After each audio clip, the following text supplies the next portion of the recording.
राज्यातील महायुती सरकारला आज 1 वर्ष पूर्ण झालंय। या संदर्भात बोलण्यासाठी आपल्यासोबत खासदार सुप्रिया ताई आहेत। ताई, 1 वर्ष पूर्ण झालेलं आहे, सरकारच्या कामगिरीकडे कसे पाहता? खरं तर 1 वर्ष पूर्ण झालं तर खरं तर शुभेच्छा दिल्या पाहिजेत. पण या 1 वर्षामध्ये एका विश्वासाच्या नात्याने महाराष्ट्राच्या मायबाप जनतेने खूप मोठ्या संख्येने मतदान करून ह्यांना एक संधी दिली. म्हणजे अभूतपूर्व असं यश या सरकारला मिळालं. पण 1 वर्षामध्ये एवढं मोठं यश मिळाल्यानंतर खरंच मायबाप जनतेच्या पदरात काय पडलं का? तर खरंच नाही पडलं. ज्या पद्धतीने सरसकट कर्जमाफी करू असं हे सरकार म्हणलं होतं, एवढी मोठी अतिवृष्टी झाली तरी सरकारने काहीही मदत केली नाही. मकरंद पाटलांचं स्टेटमेंट आहे की दर 3 तासाला महाराष्ट्रातला एक शेतकरी आत्महत्या करतो. शिक्षकांच्या आत्महत्या झाल्या. त्याच्यानंतर जलजीवन मिशनचं काम किती वाईट पद्धतीने झालं हे सरकारही कबूल करतंय. त्याच्यामध्येही एका युवानी काम करायचा प्रयत्न केला, त्याची आत्महत्या झाली. महिलांवर होणारे अत्याचार असतील हे वाढलेले. त्यांना फक्त माझा डेटा नाही, केंद्र आणि महाराष्ट्र सरकारचा डेटा सांगतो. म्हणजे शेतकऱ्यांचं जर हे केलं तर मागच्या 3 महिन्यामध्ये दिवसाला 8 आत्महत्या झाल्याची माहिती समोर आली होती. 3 महिन्यांची आकडेवारी जर पाहिली तर 767 शेतकऱ्यांनी आत्महत्या केल्या. तर ही आकडेवारी सांगते की सरकार बदलल्यानंतर याच्यामध्ये काही बदल होताना दिसत नाहीये. नाही, सरकार बदललं कुठलं? ह्यांचंच सरकार आहे ना.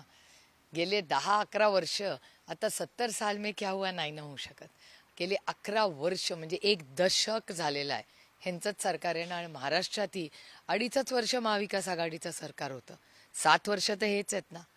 आणि महाविकास आघाडीतले अर्धेच लोक आज सत्तेमध्ये आहेत ना. म्हणजे असं कोणीच आज म्हणू शकत नाही की विरोधी पक्षाच्या काळामध्ये झाली ना. आता 10 वर्ष कसं आहे, नवीन सून आली ना की पहिले काही वर्ष मान्य असतं, पण एक लग्नाला 10-1 वर्ष झाली तर सुनेलाही कधी ना कधी जबाबदारी गेले. किती वर्ष सासूला नावं ठेवत बसणार. पण ताई, ज्या पद्धतीने सरकारने काही आश्वासनं दिली ते खास करून शेतकऱ्यांच्या संदर्भात आपण चर्चा करतोय. शेतकरी कर्जमाफीचं जे आश्वासन दिलं होतं, पहिल्या कॅबिनेटमध्ये शेतकरी कर्जमाफी होईल असं नेते प्रचारात सांगत होते. मात्र 1 वर्ष पूर्ण झालंय, शेतकरी कर्जमाफी झालेली नाहीये. दुसरीकडे दिवसाला शेतकऱ्यांच्या 8 आत्महत्या, तेही महाराष्ट्रासारख्या देशामध्ये, राज्यामध्ये, आणि दुसरीकडे विदर्भामध्ये याची संख्या मोठ्या प्रमाणात आहे. नाही, कारण का सोयाबीन आणि कपास CICचं पण काम सातत्याने मला त्या भागातून फोन येत आहेत की पार्लमेंटमध्ये तुम्ही कपास आणि सोयाबीनच्या बाबतीत प्लीज बोला, अशी मागणी आहे. आम्हीही 0 आवरला विषय टाकलेला आहे. त्याच्या आधी तुम्हाला आठवत असेल कांद्याचंही खूप मोठं आव्हान आणि प्रश्न चुकीच्या धोरणांमुळे शेतकऱ्यावर हा अन्याय झालेला आहे. आणि सरसकट कर्जमाफी करू हे वारंवार माननीय मुख्यमंत्री आणि सत्तेमधले सगळेच नेते म्हणाले आणि ते झालेलं नाही. याला 1 वर्ष झालेलं आहे आणि तुमच्या चॅनल्सनी सातत्याने दाखवलेलं आहे. आणि जी गंभीर परिस्थिती, ज्या अडचणीत शेतकरी आला आहे, ती अतिवृष्टीनंतर त्याला तातडीने मदतीची गरज होती, पण ती केली नाही. आणि दुर्दैव आहे की हे अतिशय असंवेदनशील सरकार आहे. याच्यामध्ये एक मुद्दा आहे की आर्थिक परिस्थितीचा, राज्यावरती 8 लाख कोटीचं कर्ज आहे, त्याच्यापेक्षा जास्त झालं असेल. आता गुंतवणूक होताना पाहायला मिळते का? तुम्ही दिल्लीत काम करता आणि त्याचबरोबर रोजगार निर्मिती होते का? आणि त्याचमुळेच कर्जमाफीसारखा प्रश्न त्यांना हाताळता येत नाही का? नाही, डेटाच सांगतो ना सरकारचा की अनएम्प्लॉयमेंट म्हणजे भ्रष्टाचाराचे ते आरोप झालेलेच आहेत या सरकारवर. आणि 1 वर्षात एक राजीनामाही झालेला आहे. त्याच्यामुळे भ्रष्टाचार, बेरोजगारी, महागाई हे प्रश्न आणि मोठी आव्हानं राज्यासमोर आहेतच.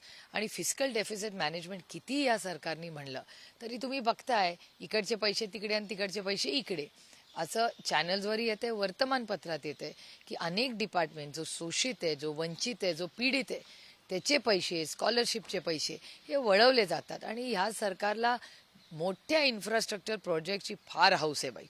म्हणजे जिथे करोडो रुपयाचा कॉन्ट्रॅक्ट असतो, असे कॉन्ट्रॅक्टचे निर्णय पटकन होतात कॅबिनेटमध्ये. पण जो शोषित, वंचित, पीडित आहे, महिला आहेत, ह्यांच्या प्रश्नाला किंवा आज किती आत्महत्या झाल्यात मला सांगा या हुंडाबळीवर, ह्याच्या बाबतीत महाराष्ट्र सरकार काय करते? का नाही एक मोठी मोहीम घेत? का नाही याच्याबद्दल एखादा जागर उभा करत हा सरकार? पण नाही, सामाजिक प्रश्नांसाठी वेळच नाही या सरकारला. मुद्दा तुम्ही जसं पद्धतीने कायदा सुव्यवस्थेचा उपस्थित केला, राज्याच्या मुख्यमंत्र्यांकडे गृह खातं आहे, पण सातत्यानं महिलांच्या प्रश्नावरती प्रश्नचिन्ह उपस्थित पाहायला होताना मिळतं. मग ते संपदा मुंडे प्रकरण असो की आता अनंत गर्जे प्रकरण असो की नाशिकच्या महिलेचं प्रकरण असो, महिला सुरक्षिततेबाबत सरकार गंभीर नाही असं वाटतं का? हगवण्यांचा पण केवढा मोठा इश्यू झाला होता. त्याच्यामुळे कुठलीही लेख महाराष्ट्रातली कुठलीही लेख ती असेल किंवा एखादा युवा असेल या सगळ्यांच्या बाबतीत अतिशय असंवेदनशील. नुसती अटक करून प्रश्न सुटत नाही हो. त्या मुळाशी आपण गेलं पाहिजे आणि याच्यासाठी मोठे उपक्रम सरकारने घेतले पाहिजेत. पण या सरकारला वेळच नाही ना. पक्ष फोडा, घरं फोडा, मारामाऱ्या करा, बंदुका दाखवा. म्हणजे हे जड अंतकरणाने मी म्हणते की महाराष्ट्राच्या नगरपालिकेमध्ये तुम्ही इतके वर्ष जबाबदारीने रिपोर्टिंग करता असं कधीही झालेलं महाराष्ट्रात पाहिलंय काय? गल्ल्या गल्ल्यांमध्ये जिल्ह्यात तालुका लेवलला मारामाऱ्या सगळ्या, कोण कॉलर पकडतंय, कोण गाड्या फोडतंय, असं कधीच महाराष्ट्रात झालं नाही. आणि मी माननीय मुख्यमंत्र्यांना पत्रही लिहिलंय, मी विनंती केली आहे त्यांना की कधीतरी आपले राजकीय मतभेद टाकून राज्याच्या हितासाठी मला सांगा कोण इन्व्हेस्टमेंट करेल महाराष्ट्रात असली परिस्थिती पाहून? तुम्ही मला सांगा. लोक घाबरतात हो. आणि दुसऱ्या राज्यांमधली परिस्थिती, ज्या बिमारू स्टेट्सबद्दल आपण एका काळीत बोलायचो, ते बिमारू राहिलेले नाहीत. उत्तम प्रशासन सगळी राज्य आता करायला लागलीत, कॉम्पिटिटिव्ह. आधी महाराष्ट्र देशाला दिशा दाखवायचं, आता बाकीचीही राज्य आपल्या पुढे गेलेली दिसत आहेत. हे देशासाठी चांगलं आहे, पण आपल्या राज्यासाठी हे चिंताजनक आहे. यामध्ये एक मुद्दा हा आहे की राजकीय जी परिस्थिती महाराष्ट्राची आहे, पूर्वी राजकीय परिस्थिती एवढी टोकाची भूमिका घेताना पाहायला मिळायची नाही. मात्र सरकारमधले जे 3 पक्ष आहेत त्यांच्यामध्येच वाद पाहायला मिळतात. हो, अति टोकाचे आणि गलिच्छ आणि म्हणजे पातळी सोडून ज्या पद्धतीने सगळे बोलतात किंवा ज्या पद्धतीने कॅश पकडली गेली. म्हणजे नोटबंदी आदरणीय प्रधानमंत्र्यांनी जी केली की काळा पैसा हद्द पार करू म्हणून नोटबंदी झाली. पण आपल्या महाराष्ट्रात नोटांची काही कमतरता नाही. म्हणजे मंत्री तर सुटकेसेस मोठ्या मोठ्या घेऊन बसतायत त्यांच्या बेडरूममध्ये आणि पैशाचे एवढा जो उन्माद चाललाय ते बघता. कॅश परवा त्या नितेश राणे त्यांचं मी मनापासून कौतुक करते, त्यांनी पण पकडून दिलं. हेच खरे देशप्रेमी आहेत. जे मोदीजी जेव्हा म्हणतायत की आम्हाला नोटबंदी करायची, मग एवढा पैसा येतो कुठून? आणि आला तरी त्याची अकाउंटेबिलिटी नको. मला ते ह्यांच्या मागे ईडी सीबीआय लावायला पाहिजे. हे विरोधी पक्षाच्या मागे जे लागतात ना, त्याच्याऐवजी हे जे देशद्रोही आहेत हे खरे देशद्रोही आहेत. कारण का प्रधानमंत्री जर म्हणतायत की आम्हाला भ्रष्टाचार मुक्त भारत करायचा आहे, तर मग हे देशद्रोही कोण आहेत? ज्यांच्याकडे कॅश सापडते. एवढा कॅश सापडतेच कशी? आली कुठून कॅश? मी तर कंप्लेन करणार आहे. मी आता पुढच्या आठवड्यात बोलणार आहे, तेव्हा हे सगळं वास्तव देशाला सांगणार आहे. आणि मी अर्थमंत्री निर्मलाजींनाही विचारणार आहे की निर्मलाजी याच्यावर तुम्ही काय ऍक्शन घेणार? कारण का हे निर्मलाजींनी जे निर्णय घेतलाय त्याच्या विरोधात चाललंय महाराष्ट्रात सगळं. अलीकडच्या काळामध्ये जर पाहिलं तर सरकारमधील गृहराज्यमंत्र्यांच्या आईच्या नावाने बार, एका धनंजय मुंडे यांचा राजीनामा झाला, अजित पवारवरती यांच्यावरती देखील आरोप झाले. ही जी सगळी परिस्थिती पाहिल्यानंतर भ्रष्टाचाराची प्रकरणं मोठ्या प्रमाणात पाहायला मिळत आहेत. हो, भ्रष्टाचार तर वाढलाच आहे ना. डेटाच सांगतोय, नाही मी काय सांगायची गरज नाही. वर्तमानपत्र असतील, चॅनल्स असतील आणि भारत सरकारचा डेटा, म्हणजे तुम्हाला माहिती कुठून मिळते? तर भारत सरकार करूनच मिळते ना. तर भारत सरकार आणि महाराष्ट्र सरकारचा जो डबल इंजिनचं सरकार आहे, तर भारत सरकारच आपल्याला हे सगळं सांगतं ना. पुढारीने 1 वर्षपूर्ती निमित्ताने एक रिसर्च केला होता. त्या पुढारी आणि VMR मध्ये अजूनही लोकांच्या देवेंद्र फडणवीस यांच्याकडनं आशा मोठ्या आहेत. लोकप्रियता त्यांची अजून कायम आहे. 40% लोक त्यांच्या मागे अजूनही उभे असल्यात पाहायला मिळतं. ह्या दोघांपेक्षा देवेंद्र फडणवीसांवरती लोकांचा विश्वास का पाहायला मिळतोय? नाही, मी स्वतः जेव्हा पत्र लिहिते आणि मी चॅनल्सवर, म्हणजे मी विरोधक असले तरी माझ्या राज्याचं हित हे मला महत्वाचं आहे. राजनीती चलती रहेगी हो, राजकारण चालत राहील. मी अजूनही पत्र का लिहिते? कारण का माझी अपेक्षा आहे की देवेंद्रजींनी काहीतरी करावं. कारण का त्यांचं पहिली टर्म जरी मी विरोधातले असले तरी चांगल्याला चांगलं म्हणलं पाहिजे. मी नाही म्हणणार 70 वर्षात तुम्ही काय केलं, कारण का 70 वर्षात गोष्टी झाल्या या राज्यात. आणि पहिल्या 5 वर्षाच्या टर्ममध्ये देवेंद्रजींनी खरंच चांगलं काम केलंय, जे आणि डेटा दाखवतो ना. त्याच्यामुळे त्यांनी केलंय. त्याच्यामुळे माझी अपेक्षा आहे की एवढं मोठं मॅन्डेट असताना देवेंद्रजींना ह्या टर्ममध्ये काय हे वेगळं झालंय मला कळत नाही. आणि आमच्या अपेक्षा आहेत की देवेंद्रजी या राज्याचे माननीय मुख्यमंत्री आहेत. तर माननीय मुख्यमंत्र्यांकडून अपेक्षा, एवढं मोठं मॅन्डेट दिल्यावर आमच्या अपेक्षा आहेत त्यांच्याकडे की ते कर्जमाफी करतील. काहीतरी या महिला ज्यांच्याबद्दल एवढी आस्था त्यांना आहेत असं ते सगळं यांचं सरकार म्हणतं, मग ही स्त्री भ्रूण हत्या का होत आहेत? आजही हुंडाबळी या राज्यात का होत आहेत?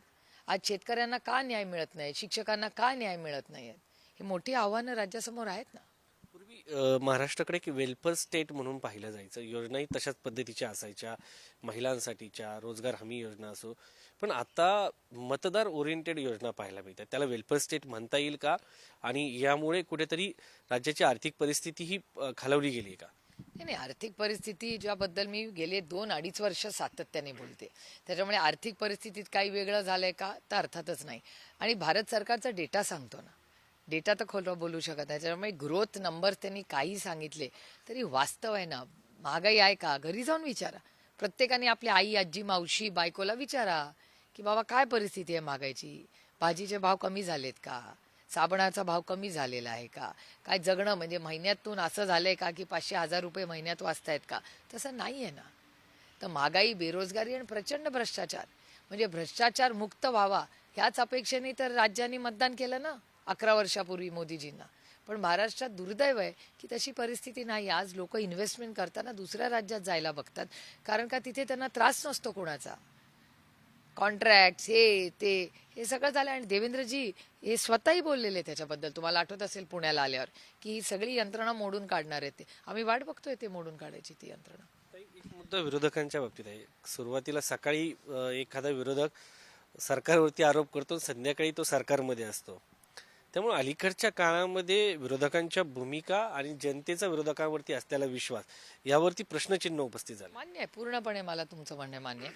पण ह्याच्यात यंत्रणांची आणि अदृश्य शक्तीची खूप मोठी ताकद आहे ह्याच्यात. आणि हे दुर्दैव आहे की असंच जर होत राहिलं तर या देशामध्ये लोकशाही टिकेल का नाही हाच मोठा प्रश्न राहिला आहे ना.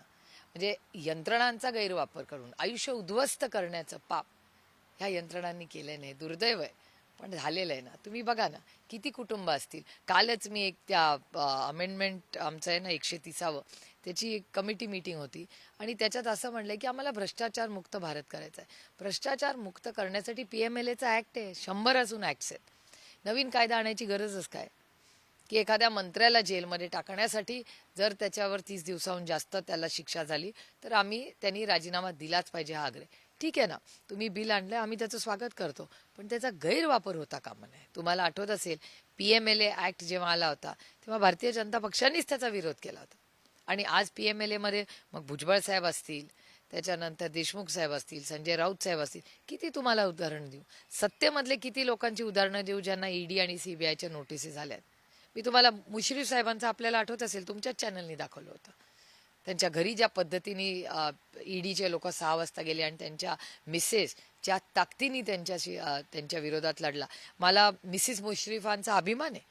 खरं आहे त्यांचं म्हणणं की 6 वाजता तुम्ही घरी येतात, घरात मुलं आहेत, त्यांचं दूध आलेलं नाही, काय तुम्ही घरात घुसताय. आज ते सत्तेमध्ये.